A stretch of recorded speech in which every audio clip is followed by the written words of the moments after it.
آج بڑی مشہور صورت سورہ اخلاص شریف کی تلاوت ہوگی انشاءاللہ، اور اس کا مفہوم مختصراً اس کی تفسیر عرض کی جائے گی۔ یہ صورت توحید باری تعالیٰ، اللہ تبارک و تعالیٰ کی توحید، اس کی جو وحدانیت کا بیان ہے،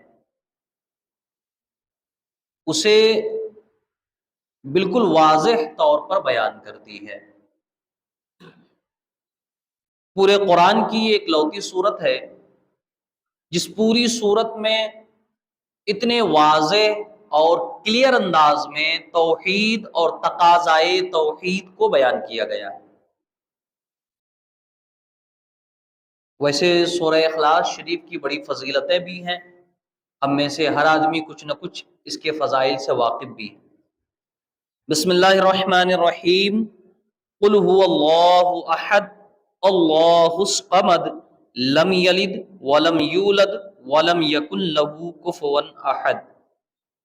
یہ سورت مکی ہے، یعنی مکہ مکرمہ میں نازل ہوئی۔ اللہ فرماتا ہے اپنے حبیب سے، قل هو اللہ احد، اے حبیب کہہ دیں اللہ ایک ہے، اللہ الصمد، اللہ بے نیاز ہے، لم یلد، اس نے کسی کو جنا نہیں، مطلب اس کی کوئی اولاد نہیں ہے۔ جننا مطلب پیدا کرنا، اس نے کسی کو پیدا نہیں کیا، اس معنی کر جو انسان پیدا کرتا ہے، جنتا ہے۔ لم یلد، وہ کسی کا باپ نہیں، ولم یولد، اور نہ اس کا کوئی باپ ہے، یا لم یلد اس کی کوئی اولاد نہیں، ولم یولد اور نہ وہ کسی کی اولاد ہے، ولم یکن لہ کفوا احد، اور کوئی اس کا ہمسر ہم پلہ اس کی برابری کا نہیں ہے۔ اس صورت مبارکہ میں اللہ تبارک و تعالیٰ نے اپنے توحید کو بڑے واضح انداز میں بیان فرمایا۔ اللہ فرماتے ہیں اپنے حبیب سے، قل هو اللہ احد، اے حبیب کہہ دیجئے اللہ صرف ایک ہے۔ چونکہ جب قرآن کریم نازل ہوا اس وقت مکہ میں یا مکے سے باہر مدینہ منورہ میں، پورے عرب میں، اطراف عرب میں اللہ کو تقریباً ہر کوئی مانتا تھا۔ کوئی ایسا نہیں تھا جو اللہ کا منکر ہو، اللہ کا اقرار ہر کوئی کرتا تھا۔ کفار مکہ بھی اللہ کے وجود کے قائل تھے، اللہ کو مانتے تھے، لیکن اس کے ساتھ ان کا لاحقہ تھا، اسٹیپنی تھی۔ وہ کہتے تھے کہ فرشتے نعوذ باللہ اللہ کی بیٹیاں ہیں۔ یہودی تھے، وہ کہتے تھے حضرت عزیر علیہ السلام نعوذ باللہ اللہ کے بیٹے ہیں۔ عیسائی تھے، وہ کہتے تھے نعوذ باللہ حضرت عیسیٰ علیہ السلام اللہ کے بیٹے۔ کچھ عیسائی وہ تھے جو حضرت عیسیٰ حضرت مریم کو بھی ساتھ میں خدا مانتے تھے، لیکن اللہ کا قائل ہر کوئی تھا، کوئی اللہ کا انکار نہیں کرتا تھا۔ اور صرف عرب نہیں، عرب کے باہر بھی، آپ ہمارے ملک ہندوستان کی حالت لے لیں، اعلیٰ حضرت علیہ رحمہ فرماتے ہیں فتویٰ رضویہ شریف میں کہ ان کے یہاں، ہندوؤں کے یہاں جو ایشور کا تصور ہے، پرماتما کا تصور ہے، یہ وہی تصور ہے جو ہمارے یہاں اللہ کا ہے، لیکن اس کے ساتھ اسٹیپنی ہے، یہ بھی خدا ہے، وہ بھی خدا ہے، وہ بھی خدا ہے، فلاں دیوتا ہے، فلاں دیوتا ہے، فلاں دیوتا ہے۔ اس کا نام کفر بھی ہے اور شرک بھی۔ تو اس زمانے میں اللہ تبارک و تعالیٰ کے ساتھ جو خدا جوڑے جاتے تھے، اللہ تبارک و تعالیٰ نے ان سب کا رد کرتے ہوئے فرمایا قل هو اللہ احد، اے رب حبیب کہہ دیجئے وہ اللہ ایک ہے، بس کوئی نہیں ہے اس کے ساتھ، اور خدا کوئی نہیں ہے، کسی طرح کا کوئی خدا نہیں ہے، نہ کوئی چھوٹا معبود نہ کوئی بڑا معبود، وہ اکیلا ہے، اور ممکن ہی نہیں ہے۔ اللہ قرآن کریم میں دوسری جگہ فرماتا لو کانا فیہما آلہۃ لفسدتا، اگر آسمان و زمین میں اللہ کے علاوہ اور بھی خدا ہوتے تو فساد مچ جاتا، فتنے برپا ہوتے۔ اب فرض کریں جیسے آج لوگ بہت سے خداؤں کا تصور رکھتے ہیں، دو خدا ہی ہوتے، باقی سب جانے دیجیے، ایک اللہ کے علاوہ کوئی اور خدا بھی ہوتا تو ظاہر ہے جہاں پہ دو ہوں وہاں پہ تھاٹ، ذہنیت، سوچ ایک ہو ہمیشہ، یہ ممکن نہیں ہے، پھر دو کا سوال ہی نہیں ہوتا۔ جہاں دو ہو وہاں ہمیشہ سوچ، پلان ایک ہی ہو، نہیں ہوگا، کہیں نہ کہیں جا کر دونوں کا اختلاف ہو جائے گا، کہیں نہ کہیں جا کر دونوں ایک دوسرے کے خلاف ہو جائیں گے۔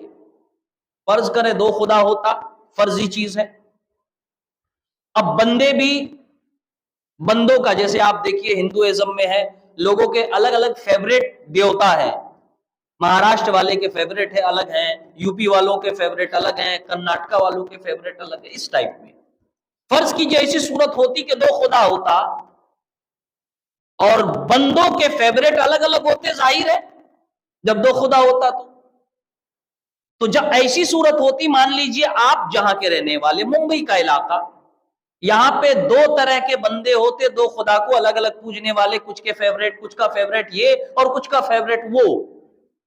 اب یہاں پہ کچھ لوگ ہیں جنہیں بارش کی ضرورت ہے اور کچھ لوگ وہ ہیں جنہیں دھوپ کی ضرورت ہے، تو وہ خدا چاہتا کہ میرے والوں کا بھلا ہو اور یہ چاہتا کہ میرے والوں کا بھلا ہو، آپس میں وہ دونوں خود لڑ پڑتے، پھر نظام کائنات چلتا کہاں سے؟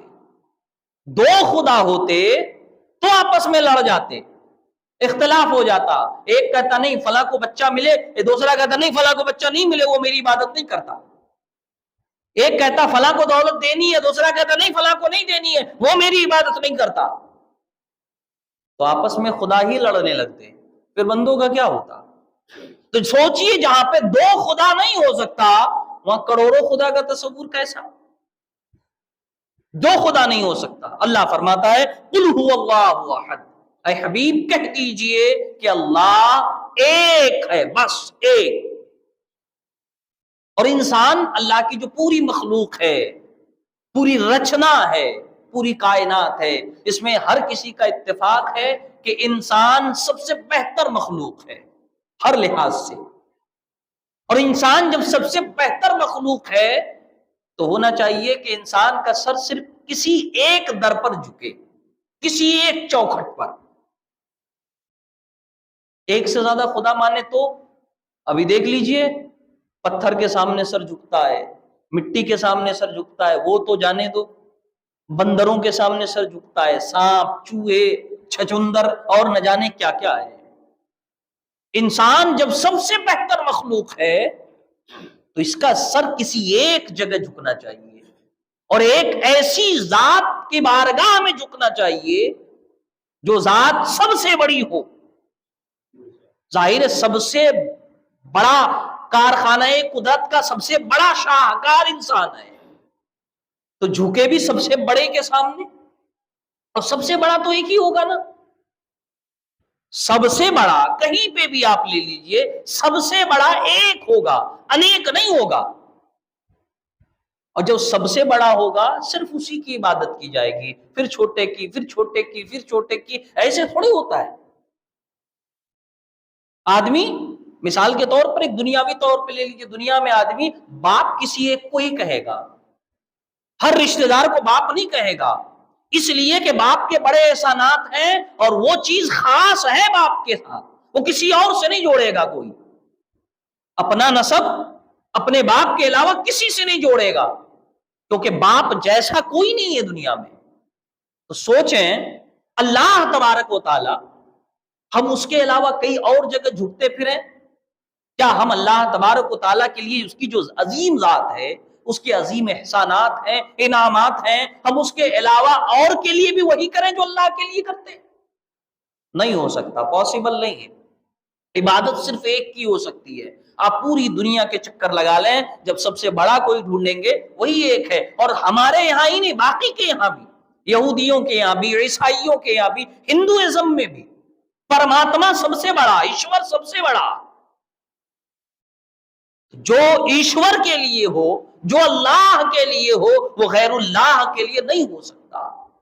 کوئی اس کا شریک و سہیم نہیں ہوگا، کوئی دوسرا معبود نہیں بن سکتا۔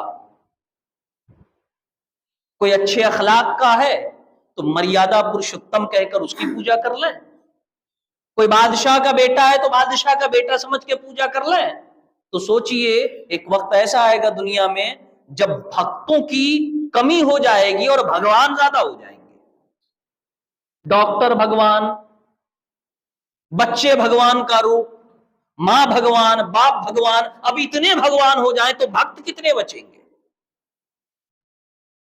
یہ ممکن نہیں ہے۔ اسلام میں اس کا دور دور تک تصور نہیں ہے۔ بہت بار دیکھا ہم نے میڈیا والوں میں لوگ بات کرتے ہیں کہ مسلمان اپنی اذان میں کہتے ہیں اشہدو اللہ الہ الا اللہ، اللہ کے علاوہ کوئی معبود نہیں ہے۔ کیوں ایسا کہتے ہیں؟ ہمیں تکلیف ہے۔ بھائی آپ جتنوں کو ماننا ہے مانو، ہم تو ایک ہی کو مانیں گے۔ ہر ایرے گہرے کو اٹھا کر خدا کی جگہ بٹھاتے، ہر ایرے گہرے کو خدا کہتے۔